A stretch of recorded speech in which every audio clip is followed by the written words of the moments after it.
Nutrition et alimentation dans les systèmes de production avicole familiale. Le système en liberté. Durant la journée, les volailles sont libres de divaguer sur un vaste parcours qui peut éventuellement être clôturé. Durant la nuit, elles sont logées. La taille du troupeau varie suivant la situation financière, la taille des bâtiments, la perception et les priorités de l'éleveur. L'intensité des activités culturales et les besoins de protéger celles-ci durant la croissance des plantes limitent les déplacements des volailles sur le parcours.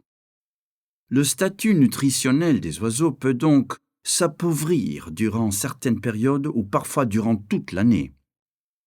Les éleveurs fournissent une alimentation complémentaire en distribuant des grains, des sous-produits de céréales, des déchets de cuisine, des aliments fabriqués à la ferme ou des aliments commerciaux qu'ils placent dans des mangeoires sur le parcours. Généralement, des races productives locales et adaptées ou des races croisées commerciales sont utilisées dans les systèmes d'élevage en liberté. Les races de poules croisées peuvent produire 150-200 œufs par an dans ce système de production et les produits sont généralement destinés à la vente en dehors de l'exploitation. L'alimentation des volailles dans un système en liberté est influencée par les ressources alimentaires disponibles lors de la divagation sur le parcours ainsi que par le comportement social des oiseaux au sein du troupeau. Dans les systèmes en liberté, l'effet des saisons est important car il peut avoir des conséquences sur la disponibilité des ressources alimentaires sur le parcours. Sous un climat plus chaud et sec, il y a davantage d'insectes alors que sous un climat plus froid et humide, il y a davantage de vers.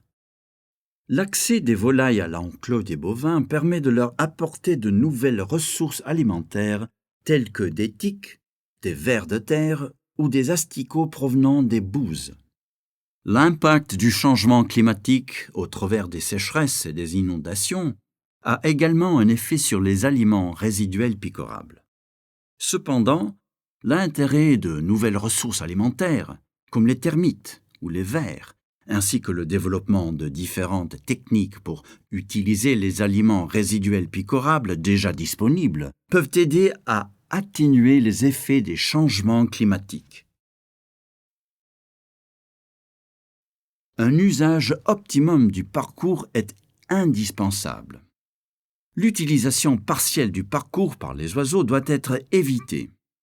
Elle peut être découragée en plaçant dans les zones moins utilisées des abris ou d'autres installations qui attirent les oiseaux tels que des mangeoires ou des abreuvoirs. Le parcours doit être constamment surveillé, surtout lorsque le climat est défavorable et que les volailles tendent à rester cloîtrées dans leur abri. Le parcours peut être agrandi en permettant aux volailles de se déplacer sous les arbres, notamment dans les vergers et les plantations. Toutefois, les possibilités en termes d'alimentation dépendront des espèces de plantes cultivées dans ces vergers ou ces plantations. Il faut également se préoccuper des effets potentiellement dangereux de l'utilisation de pesticides. De nombreuses actions peuvent être entreprises afin d'augmenter les sources de nourriture dans les systèmes en liberté. On peut par exemple élever plusieurs espèces en même temps qui exploiteraient différemment le parcours. Une alimentation complémentaire peut également être distribuée aux animaux. Les aliments distribués aux volailles sont généralement composés de grains et de tourteaux. Ces aliments sont également utilisés dans l'alimentation humaine, ce qui engendre donc une compétition. L'utilisation d'aliments non conventionnels pour nourrir les volailles permet d'éviter cette compétition entre les hommes et les volailles. Ces ingrédients non conventionnels comprennent le manioc, les patates douces, le taro, de l'amarante, les résidus de noix de coco, l'huile de palme ou d'autres sources non conventionnelles d'énergie. Les farines de poisson, le soja et le tourteau d'arachide peuvent être remplacés par des aliments non conventionnels tels que des sous-produits industriels issus de la brasserie ou de la transformation du poisson, des farines de vers de terre ou d'asticots, des haricots ailés, du pois d'Angole, des pois sabres, de l'alzola, des feuilles et des concentrés de protéines des feuilles.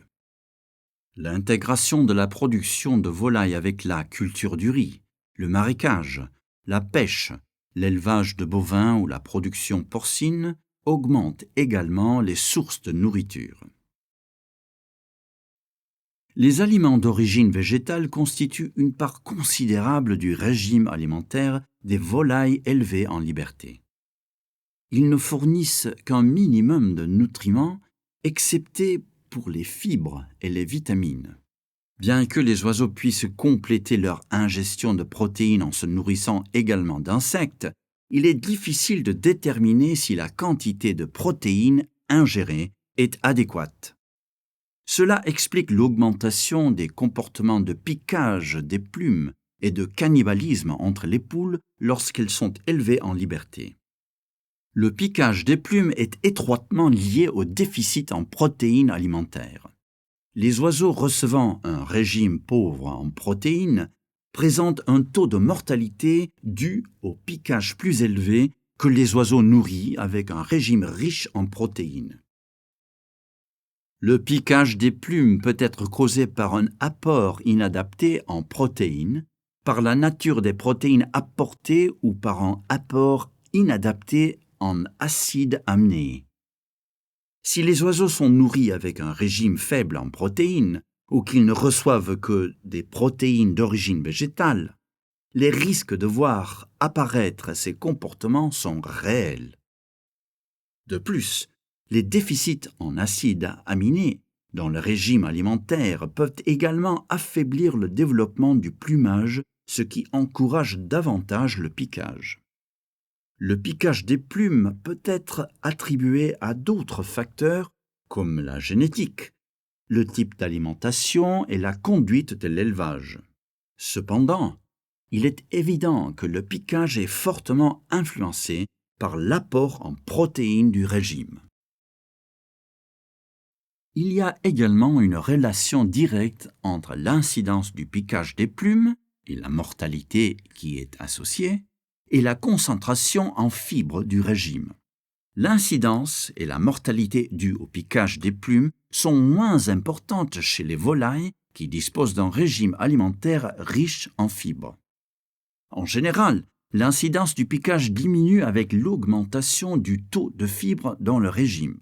Les fibres insolubles agissent comme des diluants avec les nutriments et contribuent peu à la nutrition des oiseaux, mais favorisent un remplissage plus rapide de l'intestin grâce à leur nature encombrante. Par conséquent, les animaux consommant un régime riche en fibres insolubles passent plus de temps à manger, ce qui laisse moins de temps pour le piquage. Il est important d'équilibrer les besoins en fibres avec les besoins en autres nutriments. Quelques points importants peuvent être soulevés en ce qui concerne la nutrition et l'alimentation des volailles élevées en liberté. Une mauvaise gestion des comportements agressifs des oiseaux peut entraîner un stress, augmenter les besoins des oiseaux en énergie et en autres nutriments et réduire la rentabilité de la production. Les apports nutritionnels pouvant réduire les comportements de stress comprennent l'apport de protéines avec des acides aminés essentiels et l'apport de fibres.